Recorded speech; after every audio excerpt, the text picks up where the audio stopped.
आकाशवाणी नागपूर. स्वाती सोनपेठकर आपल्याला ठळक बातम्या देत आहे.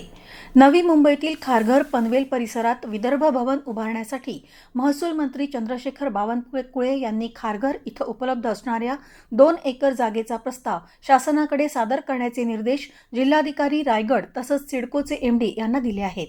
यावेळी आमदार प्रवीण दटके हे व्हिडिओ कॉन्फरन्सिंगच्या माध्यमातून तसंच आमदार विक्रांत पाटील आणि विदर्भ सेवा फाउंडेशनचे चित्तरंजन टेंभेकर उपस्थित होते. ग्रामीण तसंच शहरी नागरिकांना नैसर्गिकरित्या उपलब्ध होणाऱ्या रानभाज्यांचं आरोग्यविषयक महत्त्व आणि स्थानिक सेंद्रिय उत्पादनांची माहिती मिळावी यासाठी जिल्हास्तरीय रानभाजी आणि सेंद्रिय उत्पादन विक्री महोत्सवाचं आयोजन करण्यात आलं आहे. हा महोत्सव 13 आणि 14 ऑगस्ट रोजी रामनगर मैदान नागपूर इथं आयोजित करण्यात येणार आहे. महोत्सवात सकाळी 11 ते रात्री 8 वाजेपर्यंत रानभाज्या, सेंद्रिय कृषीमाल, रुचकर आणि पारंपरिक खाद्यपदार्थ शेतकरी आणि महिला गटांच्या माध्यमातून उपलब्ध करून देण्यात येणार आहेत.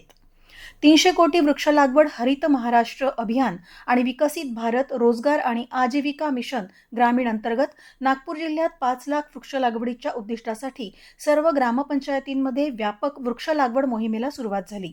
योजनेअंतर्गत लावण्यात आलेल्या वृक्षांचे जिओ टॅगिंग करून 3 वर्ष संगोपनासाठी ग्रामपंचायतींना निधी दिला जाणार आहे. श्रीनिकेतन आर्ट्स अँड कॉमर्स कॉलेजच्या गृह अर्थशास्त्र विभागातर्फे जागतिक स्तनपान सप्ताहानिमित्त जनजागृती रॅली काढण्यात आली. विद्यार्थ्यांनी घोषणा आणि जनजागृतीपर फलकांच्या माध्यमातून मातांमध्ये स्तनपानाचं महत्त्व पटवून दिलं. भंडारा जिल्ह्यात पुण्यश्लोक अहिल्याबाई होळकर शेतकरी कर्जमुक्ती योजनेतील उर्वरित 2179 लाभार्थ्यांचे ॲग्रीस्टॅक आणि फार्मर आयडी पूर्ण करण्यासाठी तालुका स्तरावर विशेष शिबिरं आयोजित करण्याचे निर्देश जिल्हाधिकारी सावंत कुमार यांनी दिले. जिल्ह्यातील 22,385 पात्र शेतकऱ्यांपैकी 11,949 शेतकऱ्यांचं आधार प्रमाणीकरण पूर्ण झालं आहे. स्वातंत्र्य दिनानिमित्त 15 ऑगस्ट रोजी सकाळी 8 वाजता चिटणवीस स्टेडियम इथं नागपूर महानगरपालिकेच्या सर्व शाळेतील विद्यार्थी सामूहिकरित्या वंदे मातरमचं गायन करणार आहेत. वंदे मातरमच्या 150व्या वर्षानिमित्त आयोजित या कार्यक्रमाच्या नियोजनासाठी शिक्षण सभापती संतोष देवी दीपक लड्ढा यांच्या अध्यक्षतेखाली आढावा बैठक घेण्यात आली. याबरोबरच हे ठळक बातमीपत्र संपलं.